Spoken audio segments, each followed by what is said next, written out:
الأنبياء والمرسلين وعلى آله وأصحابه أجمعين أما بعد قال الله تبارك وتعالى في القرآن المجيد أعوذ بالله من الشيطان الرجيم بسم الله الرحمن الرحيم قد أفلح المؤمنون الذين هم في صلاتهم خاشعون صدق الله مولانا العظيم.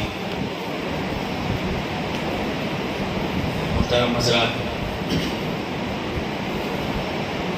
جو آیت کریمہ آج پہلی رکعت میں شروع ہوئی، پہلی رکعت وہ سورۃ المؤمنون ہے. سورہ کا نام بھی اللہ تعالیٰ نے سورہ المؤمنون ہے. مؤمنون اس لیے رکھا گیا کیونکہ اس سورت کی ابتدائی 10 آیتوں میں اللہ تعالیٰ نے مومنین کی صفات کو بیان کیا کہ مومن کیسا ہونا چاہیے. اس سے پہلے بھی کچھ باتیں آئی تھیں، اور اس آیت کے بعد میں ان آیتوں میں اللہ نے فرمایا کہ یہی لوگ ہیں جن کو اللہ تعالیٰ جنت میں ہمیشہ ٹھہرائیں گے. الذین یرثون الفردوس هم فیہا خالدون. یہ لوگ جنت میں ہمیشہ. اب وہ کون لوگ ہوں گے اس کا ذکر اللہ تعالیٰ نے اس سورت میں فرمایا ہے. قد افلح المؤمنون، بے شک وہ مومن کامیاب ہو چکے ہیں.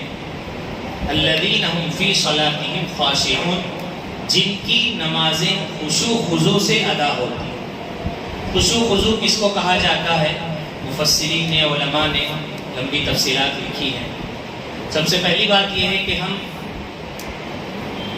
جب نماز کے لیے آتے ہیں تو ہمیں دل میں، دماغ میں یہ بات ہونی چاہیے کہ ہم اللہ کے دربار میں، اللہ کے حضور میں کھڑے ہو رہے ہیں. اسی انداز سے، پورے ادب کے ساتھ، پورے اللہ کے ڈر کے ساتھ ہمیں اللہ کے دربار میں کھڑے ہونا. احادیث میں آتا ہے کہ انسان کے خیالات میں یہ بات ہو کہ ان تعبد اللہ کأنک تراہ، ایسی نماز پڑھی جائے انسان یہ سوچے کہ میں اللہ کو دیکھ رہا ہوں، میرے سامنے اللہ تعالیٰ ہے. اگر یہ خیال نہیں آ رہا ہے تو کم سے کم یہ خیال آ جائے کہ فَإِنَّهُ يَرَاكَ، کہ اللہ تعالیٰ مجھے دیکھ رہے ہیں. اگر چھوٹا بچہ اپنے والد کے ساتھ آئے نماز پڑھنے کے لیے تو والد صاحب جب تک رہیں گے بچہ برابر کرتا رہے گا. والد صاحب تھوڑا ہٹیں گے تو شرارت شروع کر دے گا. انسان کو جب یہ خیال رہے گا کہ میں اللہ کے سامنے کھڑا ہوا ہوں تو اس کو مکمل اطمینان کے ساتھ، ظاہری بھی باطنی بھی، ایک تو ہوتا ہے اس کے جو ایکشنز ہیں وہ برابر ہیں، رکعت برابر باندھنا، رکوع صحیح سے کرنا، سجدہ برابر کرنا، یہ تو ظاہری ہے. باطنی یہ ہے کہ اپنے خیالات کو بھی کنٹرول میں رکھنا چاہیے. ایک طریقہ علماء نے یہ بتایا ہے کہ عام طور پر ایسا ہوتا ہے کہ نماز میں کھڑنے کے بعد شیطان گاؤں کے پورے خیالات، ادھر کے ادھر کے، وہ سارے لا کر دماغ میں ڈالنا شروع کر دیتا ہے. تو اس کے لیے ایک طریقہ یہ بتایا گیا ہے کہ جب تنہا اکیلے نمازیں پڑھی جاتی ہیں اس وقت جو صورتیں ہمیں یاد ہیں ان صورتوں کا مکمل ترجمہ اگر ہمارے ذہن میں ہوگا تو ہمارا کانسنٹریٹ، ہمارا خیال ان صورتوں کی طرف ہوگا تو ذہن ادھر ادھر نہیں بھٹکے گا. مشکات شریف میں اور کئی روایتوں میں انسان کے دماغ میں جو خیالات آتے ہیں اور اس کی 5 قسمیں بتائی گئی ہیں: حاجز، خاطر، حدیث نفس، اس طرح کا. ایک خیال ہے کہ رکعت باندھ کر کھڑے تھے، کوئی خیال آیا پھر چلا گیا. پھر ایک خیال ایسا آیا اور اس پر کوئی پکڑ نہیں ہے اللہ کی طرف سے، خیال ہے، ذہن ہے، آتے ہیں جاتے رہتے ہیں. ایک اور گھر کے بارے میں یا دوست کے بارے میں خیال آیا لیکن انسان نے اس خیال کا پیچھا کیا. مثال کے طور پر ایک بات ذہن میں آ گئی تو اس کے بارے میں پھر سوچنے لگا، پھر اس کے بعد کیا ہوا، ایسا ویسا. تو جب یہ سوچنے لگا، اگر وہ غفلت میں ہے پھر جیسے ہی اس کو یاد آئے اس وقت تک اس کی پکڑ نہیں ہوگی. جیسے ہی اس کو یاد آئے کہ وہ نماز میں ہے پھر بھی وہ اس کو کنٹینیو کر رہا ہے تو پھر اس پر مواخذہ ہوگا، پکڑ ہوگا. تو اس خیال کو بھی کنٹرول میں لانا ہے. اگر کنٹرول میں لا لیتا ہے تو اس پر پکڑ نہیں ہوگی. اگر تھوڑی دیر بعد پھر خیال آتا ہے تو پھر بھی یہی شکل ہوگی. بہرحال اس کو اس بات کا دماغ میں خیال لانا پڑے گا کہ میں اللہ کے سامنے کھڑا ہوا ہوں. اور خشوع خضوع کا مطلب یہ ہے کہ ہماری نماز اطمینان سے ہو، جیسے مشہور ہے کبے ٹھوک مارنے کی طرح نہیں ہونا چاہیے. اللہ کے پاس کروڑوں فرشتے ہیں جو ہمیشہ عبادتوں ہی میں لگے ہوئے ہیں. ہم اگر عبادت نہیں کریں گے تو اللہ کی شان میں کوئی کمی ہونے والی نہیں ہے، اس سے ہمارا ہی فائدہ ہونے والا ہے. ایک مسئلے کے اعتبار سے تعدیل ارکان کہتے ہیں. مثال کے طور پر رکعت باندھ کر کھڑے تھے، اب رکوع میں جائیں گے تو ایک اسٹیپ سے دوسرے اسٹیپ میں جانے کو تعدیل ارکان کہتے ہیں. ایک رکن سے دوسرے رکن کی طرف شفٹ ہو رہے ہیں. تو جب دوسرے رکن میں گئے تو کم سے کم اتنی دیر اس رکن میں ٹھہرنا ہے جس سے ہمارے پورے اعضاء بدن کے اس رکن میں مطمئن ہو جائے. پھر اس سے اٹھتے ہیں تو اٹھ کر جب کھڑے ہوں گے تو مکمل ہمارے اعضاء سکون سے ہوں، پھر اس کے بعد دوسرے رکن میں ہم جائیں گے. تعدیل ارکان بھی واجبات نماز میں سے ہے. اگر تعدیل ارکان چھوٹ جاتا ہے تو نماز میں سجدہ سہو واجب ہوتا ہے، تو اس کا بھی خیال رکھنے کی ضرورت ہے. اگر کوئی رکوع میں گئے، رکوع سے اٹھ کر سمع اللہ لمن حمدہ فوراً اگر سجدے میں چلے گئے تو اس کا ایک رکن مس ہو گیا ہے، جس کی وجہ سے اس کو سجدہ سہو کرنا پڑتا ہے. اگر نہیں کریں گے تو نماز نہیں ہوگی. تو یہ خضوع میں بہت ساری باتیں آ جاتی ہیں. ان سب کا ہم سب کو یاد رکھنا ضروری ہے. نماز کے واجبات کتنے ہیں، نماز کے مفسدات کتنے ہیں، یہ سب چیزیں وہ ہیں جن سے ہماری نمازیں درست ہوتی ہیں. اگر یہ ہم کو نہیں معلوم ہے تو ہم کو یہ بھی نہیں معلوم چلے گا کہ کب ہماری نماز صحیح ہوئی، کون سی ہماری نماز صحیح نہیں ہوئی. لہٰذا یہ واجبات نماز، مفسدات نماز، یہ سب موٹی موٹی باتیں ہیں، ان کا یاد رکھنا ضروری ہے.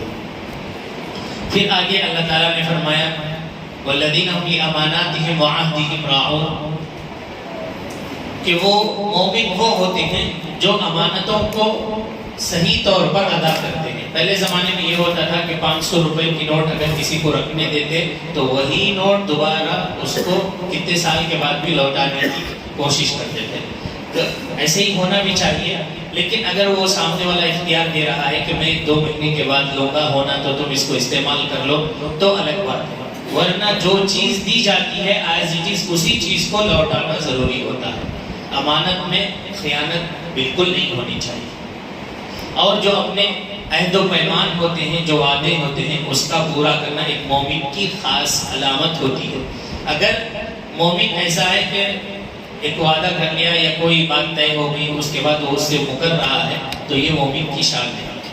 والذین هم لفروجہم حافظون، پھر آگے فرمایا کہ جو اپنی شرمگاہوں کی حفاظت کرتے ہیں اور جو اللہ تعالیٰ کے احکامات ہیں ان پر جمے رہتے ہیں، ان سے تجاوز نہیں کرتے ہیں. اگر کوئی اللہ کا حکم مان کر رہے ہیں لیکن اس میں تھوڑی سی اپنی نفسانی خواہش شامل ہو جاتی ہے تو اس کے پیچھے گئے بغیر اللہ کے حکم کو ہی پورا کرتے ہیں. یہ مومن کی خاص صفت ہوتی ہے. اللہ تعالیٰ نے پھر اس کے بعد اولئک هم الوارثون، یہ وہ لوگ ہیں جو ہمیشہ جنت میں رہیں گے. پھر ایک اور آیت آئی جس میں یہ بتایا گیا افحسبتم انما خلقناکم عبثا وانکم الینا لا ترجعون. مومنین سے اللہ تعالیٰ نے فرمایا کہ تم کیا یہ گمان رکھے ہو کہ اللہ تعالیٰ نے تم کو بس ایسے ہی پیدا کر دیا ہے، آئے دنیا میں، آئے پیے بیوی بچے جو ضرورتیں تھی اس کو پورا کر کے چلے گئے؟ بلکہ ایسا نہیں تھا. اللہ نے جس مقصد کے لیے ہمیں دنیا میں بھیجا ہے وہ یہ نہیں ہے کہ کھانا پینا زندگی گزارنا، بلکہ اس سے بڑھ کر اللہ تعالیٰ نے زمین پر اپنا نائب بنا کر دنیا میں انسان کو بھیجا ہے. تو اللہ جو مقصد دے کر بھیجے ہیں اس مقصد کا پورا کرنا بھی کھانے پینے کے ساتھ سب سے بڑی اور اہم ذمہ داری ہے. اگر انسان اس کو پورا نہیں کرتا ہے تو گویا وہ اللہ کے حکموں پر چلنے والا نہیں شمار کیا جائے گا. اللہ کا کلام ہے، اللہ کا دین ہے. اللہ کے کلام کو سیکھنا، پھر اس پر عمل کرنا، دوسروں تک پہنچانا، پھر اللہ کے دین کو، اللہ کی شریعت کو لوگوں تک پہنچانے کے لیے، زمین پر نافذ کرنے کے لیے ہماری جو کوششیں ہیں وہ ہونی چاہیے. اگر نہیں ہے تو پھر ہم یہ سمجھ رہے ہیں کہ اللہ نے بس پیدا کیا ہے، ہم ایسے ہی ختم ہو جائیں گے، تو یہ حقیقت نہیں ہے. اللہ نے فرمایا وَأَنَّكُمْ إِلَيْنَا لَا تُرْجَعُونَ، کیا تم یہ سمجھ رکھتے ہو کہ دوبارہ ہمارے پاس نہیں آؤ گے؟ اللہ تعالیٰ نے کہا کہ دوبارہ ہمارے پاس آنا ہے. جب آؤ گے تو یہ سارا حساب کتاب لیا جائے گا. پھر اللہ تعالیٰ نے ایک جگہ فرمایا إِنَّ بَطْشَ رَبِّكَ لَشَدِيدٌ، اللہ تعالیٰ جب پکڑنے پر آتے ہیں تو بڑی سخت پکڑ بھی کرتے ہیں. انسان سے سوالات کیے جائیں گے آخرت میں کہ اس کو جو مال دیا گیا تھا وہ کہاں خرچ کیا، جو جوانی دی گئی تھی وہ کہاں خرچ کی، یہ سارے سوالات ہوں گے۔ اگر ہم اس بات سے اطمینان ہے کہ اللہ نے جو صحت دی ہے، اللہ نے جو مال دیا ہے، جو جوانی دی ہے، جو وقت دیا ہے، یہ سب ہم صحیح معنی میں ادا کر رہے ہیں، تو پھر ہم اللہ کے پاس جا کر ہو سکتا ہے بچ جائے۔ اگر ہم صحیح معنی میں ادا نہیں کر رہے ہیں تو اس پر بہت زیادہ فکر کی ضرورت ہے۔ اور ان آیتوں کے بارے میں ایک حدیث میں آیا ہے کہ اگر کسی کو سخت بیماری ہو، کسی طرح کی درد یا بخار، تو یہ 5 یا 6 آیتیں ہیں، افحسبتم انما خلقناکم عبثا سے آخر سورت تک، ان آیتوں کو پڑھ کر کان میں پھونکنے سے ایک روایت کے مطابق اس کی وہ پریشانی، وہ بیماری ختم ہو جاتی ہے۔ اسی طرح ایک اور آیت بھی آئی ہے، ربی اعوذ بک من ہمزات الشیاطین واعوذ بک ربی ان یحضرون، کہ اس آیت کو بھی انسان، جن لوگوں کو زیادہ وسوسے آتے ہیں، بعض لوگوں کی عادت یہ ہوتی ہے کہ وہ رکعت باندھنے کے بعد میں نیت بنائے کہ نہیں، پھر ہاتھ توڑ دیتے ہیں، پھر رکعت باندھتے ہیں۔ اسی طرح وضو کرنے میں بھی ان کو ایسا ہوتا ہے کہ ایک مرتبہ وضو کر لیتے ہیں، ہاتھ دھوتے ہیں، 2 ہاتھ دھو کے مسح کرتے ہو، ان کو پھر وسوسہ ہونے لگتا شاید میں یہ ہاتھ نہیں دھویا نہیں تھا، تو پھر دوبارہ ہاتھ دھوتے ہیں۔ بعض لوگ تو غسل میں بھی ایسے کرتے ہیں، استنجا کو جاتے ہیں، جب بھی ان کو بہت زیادہ وسوسے کی شکایتیں ہوتی ہیں، میں پڑھا کہ نہیں کی، بھائی 1 رکعت کی، 2 رکعت کی، یا پھر سورہ پڑھا کہ نہیں کی، ایسے جن کو زیادہ وسوسے ہوتے ہیں، علماء نے لکھا ہے یہ رب اعوذ بک من ہمزات الشیاطین، یہ آیت اگر وہ بار بار پڑھتے ہیں تو اللہ کی طرف سے، اللہ کے حکم سے وہ وسوسے کی جو پریشانی اور بیماری ہے وہ اس سے دور ہو جاتی ہے۔ اسی طرح ایک آیت آئی تھی جس میں اللہ کو زمین اور آسمان کا نور بتایا گیا، اسی کے ضمن میں کہا گیا، ایک مبارک درخت کی مثال دی گئی زیتون کے بارے میں۔ زیتون بہت اچھی انسان کے لیے چیز ہے جو استعمال میں لائی جاتی ہے، جیسے یہاں کرناٹک میں میٹھا تیل پکانے میں استعمال ہوتا ہے، کیرلا میں کھوپرے کا تیل پکاتے بھی ہیں، سر میں بھی لگاتے ہیں، ویسے عربوں میں اس کا استعمال ہوتا ہے زیتون کا، وہ بہت اچھا تیل مانا جاتا ہے۔ حکیموں نے لکھا ہے کہ اگر کسی کو ڈرائنس کی زیادہ پرابلم ہوتی ہے، آنکھوں کی شکایت یا گلا سوکھنے کی یا وفا کی، اس طرح کی کئی بیماریوں کا علاج اگر اس زیتون کے تیل کو ناف میں تھوڑی دیر ڈال کر، لیٹ کر تھوڑی دیر اگر ناف میں تیل ڈالا جائے، تھوڑی دیر کے بعد وہ تیل تھوڑا سوکھنے تک، زیرنے تک رکھا جاتا ہے، تو اس سے کئی بیماریوں میں شفا ملتی ہے۔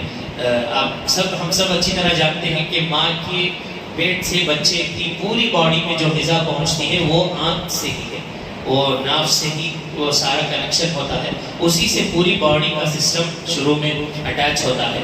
تو حکیموں نے لکھا ہے کہ اگر ناف میں تیل ڈالنے کی کسی کی عادت ہو، مہینے میں 1 مرتبہ 2 مرتبہ بھی، تو اس سے بہت سارے چھوٹے چھوٹے مسائل حل ہو جاتے ہیں۔ اسی طرح 6 پارے میں ایک آیت ہے کہ اللہ تعالیٰ نے فرمایا کہ اس دین کو ہم نے مکمل کر دیا ہے، اس میں کسی چیز کی اب ایڈ کرنے کی بھی ضرورت نہیں، کسی چیز کے نکالنے کی بھی ضرورت نہیں ہے۔ تو آج جو آیت آئی اس میں بتایا گیا کہ اسلام ہر چیز کا حکم دیتا ہے، ہر چیز کا سلیقہ سکھاتا ہے، آداب سکھاتا ہے۔ اسی طرح اللہ کے نبی صلی اللہ علیہ وسلم نے فرمایا کہ اللہ تعالیٰ نے یہ بھی بتایا ہے کہ اگر کسی اجنبی گھر میں جاؤ تو کیسے داخل ہونا، گھر میں داخل ہونے کے آداب بھی بتائے گئے ہیں۔ اگر بالغ ہے تو وہ کیسے داخل ہو، بچہ ہے تو وہ کیسے داخل ہو۔ اگر کسی کے گھر میں داخل ہونا ہے تو پہلے دستک دینا ہے، اجازت طلب کرنا ہے، سلام کرنا ہے، پھر گھر میں داخل ہونا ہے۔ بغیر اجازت کے کسی کے گھر میں داخل ہونے کو صحیح نہیں قرار دیا گیا ہے۔ آج کے اعتبار سے علماء نے لکھا ہے اگر باہر میں گھنٹی لگی ہوئی ہو، بیل لگی ہوئی ہو، تو اس کو بھی جا کر بار بار دبانا نہیں ہے، بلکہ ایک مرتبہ بیل بجا کر تھوڑی دیر دور ہٹ کر کھڑے ہو جانا ہے۔ اگر باہر سے جواب نہیں آئی، کچھ سیکنڈ کے بعد یا آدھے منٹ کے بعد پھر دوبارہ بیل بجانا چاہیے۔ ایسا نہ ہو کہ اندر آدمی بیمار ہو یا نیند میں ہو گہری، یا کسی بھی ایسی حالت میں ہو کہ وہ باہر فوراً نہیں آ سکتا ہے تو اس کو ڈسٹرب ہوگا۔ تو اسلام نے یہاں تک بھی انسانوں کے، مسلمانوں کے سب کے بارے میں خیال کرتا ہے۔ اس نے کہا ہے کہ اگر داخل ہونا ہے تو اس کے بھی آداب ہیں، انہی آداب کو بجا لانا چاہیے۔ اگر باہر اندر سے آواز نہیں آ رہی ہے تو 1 مرتبہ 2 مرتبہ لاسٹ 3 مرتبہ بیل بجائی جائے، اگر وہاں سے جواب نہیں آ رہا ہے تو واپس ہو جانا چاہیے، یہی سنت طریقہ ہے۔ پھر ضرورت ہو تو فون کے ذریعے. اسی طرح فون پر بھی یہی بتایا جاتا ہے اگر کسی کو رابطہ کرنا ہے، کال کرنا ہے تو 3 مرتبہ اس کو کال کرنے کی اجازت ہے. بعض لوگوں کی عادت ہوتی ہے 3 مرتبہ نہیں 300 مرتبہ کال کر کے پریشان کر دیتے ہیں. تو نتیجہ یہ ہوتا ہے کہ اس کا کال دوسرے ٹائم سے بلاک لسٹ میں چلا جاتا ہے. تو جیسے دل کی بات ہے اسی طرح علماء نے لکھا ہے اگر کسی کو ضروری فون بھی کرنا ہے تو 3 مرتبہ. جب وہ اٹھانا ہی نہیں چاہ رہا ہے تو آپ 30 مرتبہ کریں، اس سے بھی وہ نہیں اٹھائے گا. جب وہ اٹھانے کے سچویشن میں ہوگا تو پھر دوبارہ آپ کو کال کر لے گا. تو یہ آداب ہیں، ان سب آداب کا بھی لحاظ رکھنا چاہیے اور سلام کر کے داخل ہونا چاہیے. اور پھر یہ بھی بتایا گیا اس سورہ نور میں اللہ تعالیٰ نے زنا کی جو حدود ہیں، زنا کی سزائیں کیا ہیں، اور پھر پردہ کس کو کہا جاتا ہے، پردہ کہاں تک کرنا چاہیے، کیسے کرنا چاہیے، یہ ساری باتیں اللہ تعالیٰ نے اس سورہ نور میں بیان فرمائی ہیں. مومن مردوں کے لیے کہا گیا کہ اپنی نظروں کو نیچی رکھیں، اور یہ عام طور پر یہ ہوتا ہے کہ پردہ عورت کرنا چاہیے، تو مردوں کے لیے یہ ہے حکم کہ وہ اپنی نگاہوں کو نیچی رکھیں. اگر اور پہلی نگاہ ہے تو اس کو معاف کہا گیا ہے. اگر دوبارہ دوسری نگاہ جان بوجھ کر ڈالی جا رہی ہے تو اس پر اللہ تعالیٰ کی طرف سے پکڑ ہوگی. پہلی نگاہ اگر پڑ رہی ہے نام غیر محرم پر تو اس کی پکڑ نہیں ہوگی کیونکہ وہ اچانک ہوگا.